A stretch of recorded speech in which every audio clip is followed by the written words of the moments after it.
For Morningstar, I'm Jeremy Glazer. As the market considers the Fed is going to raise rates at all this year, I'm sitting down with Sarah Bush. She's a director of fixed income strategies at Morningstar's Manager Research Group to look at how rising rates could affect different types of bond funds. Sarah, thanks so much for joining me. Thanks for having me. So this feels a little bit like deja vu. About this time last year, we're having the same conversation, more about if the Fed was going to raise rates for the first time. Now we're seeing if they're going to do it for the second time in this cycle. So in that year, what's happened? How have bond funds performed? So actually, bond funds have done really, really well since mid-December. And obviously, we've been having this conversation all year as the Fed approaches its next meeting. Are they going to raise this time? But through that, all bond funds have prospered. We've seen the riskiest funds do particularly well. So EM local currency funds, which were really badly beaten up in 2015, are up something like 14% over the period. The hard currency EM funds that are more dollar denominated have also done well. We've seen strong performance from long-term bond funds, and that's because we've really seen a rally in yield. So yields have actually come down across the yield curve, and especially at the long end of the curve. So long-term bond funds have done well, and we've seen an incredible rally in high yield. So really, we've seen strong performance in a lot of different places. One thing that I think is important when you think about the Fed raising rates and the impact on the funds that a lot of people hold, is that the Fed is really acting at the very short end of the yield curve. So what they do is definitely having an impact on short-term bonds and short-term bond yields, and people are taking those expectations about what the Fed are going to do into account when they're thinking about valuations across the yield curve, longer maturity bonds. But there's no guarantee that the two are going to move in lockstep. So we've actually seen, again, really strong rally in like the 10-year Treasury. It's backed up a little bit sort of through the first few weeks of September, but it's done very well. So looking at the September meeting, or maybe more likely the December meeting, how are bond managers kind of positioning their portfolios? What are their thoughts about the potential of a rate increase? Sure. So if you look at the Fed futures market, it's not looking super likely, or the market doesn't seem to be pricing in a high likelihood of a hike in September, but you're still looking at something like a 50% chance in December. And that pretty much lines up as well with what we're hearing from bond managers. We had a discussion with Jerome Schneider in a video recently in the last month or so, and he's definitely thinking about that and the potential impact on the short end of the curve. So PIMCO is being very cautious about that short-term, the short-term maturities and the potential for volatility if and when the Fed does hike. I think that's broadly in line with how shops like BlackRock are also thinking about it. They've been talking about the expectation that there's a reasonable probability that we're going to get a hike this year.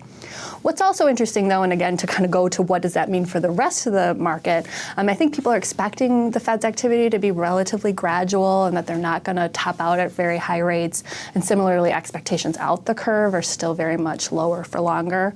There are a couple, there are some contrarian views out there. Michael Hasenstab at Franklin Templeton has been concerned and raised concerns at our conference actually about the potential for a significant increase in rates. But mostly, I think people, sanguine is probably the wrong word, but aren't concerned that we're going to see just a huge increase in yields. So you're not seeing big changes in portfolios, taking duration down, to very, very short. Yeah, I think people are being careful about that short part of the curve that's most directly affected by Fed action. So looking across different types of bond funds investors might hold, which are going to be the most susceptible? We talked about short-term bonds. What else should you have on your radar in terms of being impacted? Right. So in general, the longer term a bond fund is, the more interest rate risk it carries. So long-term bond funds are very volatile because as long-term rates go up and down, they get pretty significantly affected. But there again, the question is what's going to happen to that long end of the yield curve, and it's not an obvious answer.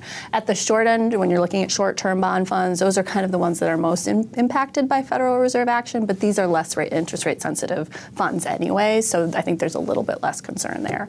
My colleague Eric Jacobson actually wrote an article for Morningstar.com back in November where he looked at what has been the historical experience for investors in intermediate term funds. That's where a lot of investors have their core bond fund money when we've seen a Fed rate hike cycle.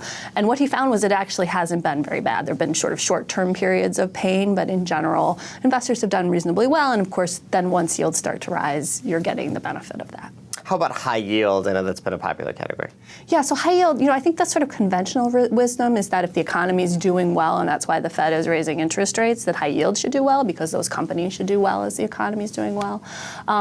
It'll be interesting to see what happens this time because the flip side of that is as rates go up, high yield companies have to pay more money for their borrowing. And because these are already highly leveraged companies and the economy is doing okay but not doing great, there is some concern that potentially you could see some stress on those types of companies. So with the potential for higher rates, even if there's slow higher rates, is this a time to kind of abandon bonds? Or we have basically already seen the appreciation we're going to see, and that maybe it makes sense to be in cash, or it makes sense to kind of eschew a bond allocation? Yeah, I think if you're comfortable with your asset allocation, you should stay there. I mean, certainly bond funds can experience losses over short time periods, so you shouldn't be using your intermediate term bond fund for cash needs at a very short time period.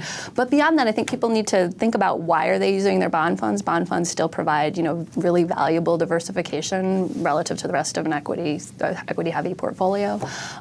It's very difficult to time markets, right? So we've been talking about should you get out of bonds and into cash, or we've been getting those questions since 2010 or 2011. If you were sitting in cash over that time period, you would have given up pretty phenomenal returns in the fixed income markets.